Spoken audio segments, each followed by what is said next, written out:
Russia Ukraine యుద్ధంలో వ్యూహాత్మక మలుపు చోటు చేసుకోకుండా ఉక్రెయిన్ డ్రోన్లు రష్యా ఆర్థిక మూలాలపై విరుచుకుపడి కోలుకోలేని దెబ్బతీశాయి. రష్యా చమురు ఎగుమతులకు అత్యంత కీలకమైన ఉస్తులుగా నౌకాశ్రయాన్ని లక్ష్యంగా చేసుకుని ఉక్రెయిన్ ప్రయోగించిన సుదీర్ఘ శ్రేణి డ్రోన్లు అక్కడ భారీ విధ్వంసాన్ని సృష్టించాయి. వారం క్రితం జరిగిన దాడిలో ఈ పోర్టు పాక్షికంగా దెబ్బతినగా తాజాగా ఆదివారం మరోసారి జరిగిన మెరుపు దాడితో ఎగుమతులు పూర్తిగా నిలిచిపోయే పరిస్థితి ఏర్పడింది.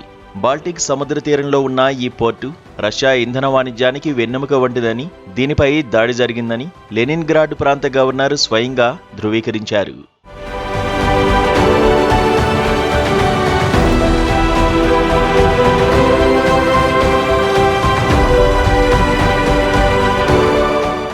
రష్యా రక్షణ దళాలు సుమారు 31 డ్రోన్లను కూల్చివేసినట్లు ప్రకటించినప్పటికీ కొన్ని డ్రోన్లు లక్ష్యాలను తాకడంతో భారీగా ఆస్తి నష్టం సంభవించింది.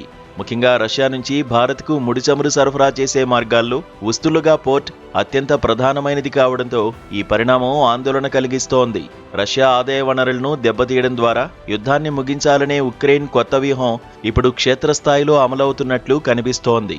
ఈ దాడులతో రష్యా ఇంధన రంగం ఒక్కసారిగా రక్షణ స్థితిలోకి వెళ్లాల్సి వచ్చింది. రష్యా సముద్ర మార్గంలో చేసే మొత్తం చమురు ఎగుమతుల్లో సుమారు 45% వాటా కేవలం ఉస్తులుగా ప్రిమోర్స్క్ పోర్ట్ల నుంచే జరుగుతుండడం గమనార్హం. ఈ రెండు కీలక కేంద్రాలు ఇప్పుడు ఉక్రెయిన్ డ్రోన్ల పరిధిలోకి రావడంతో రష్యా ఎగుమతుల గొలుసు తీవ్రంగా ప్రభావితమైంది.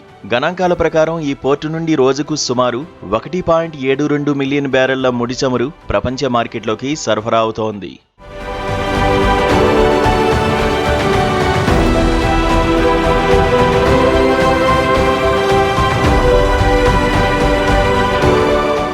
ఇటీవల ఉక్రెయిన్ దాడుల ధాటికి ప్రిమోర్స్క్ పోర్టు కూడా దెబ్బతినడంతో రష్యా తన చమురు నిల్వలను తరలించడానికి నానావస్థలు పడుతోంది. ప్రపంచవ్యాప్తంగా చమురు సంక్షోభం నెలకొని ధరలు పెరుగుతున్న తరుణంలో రష్యా తన లోటు బడ్జెట్ను పూడ్చుకోవడానికి ఈ ఎగుమతులపైనే భారీగా ఆశలు పెట్టుకుంది. కానీ ఉక్రెయిన్ వ్యూహాత్మక దాడుల వల్ల రష్యా చమురు ఆదాయానికి భారీ గండిపడే అవకాశముందని అంతర్జాతీయ ఆర్థిక నిపుణులు విశ్లేషిస్తున్నారు.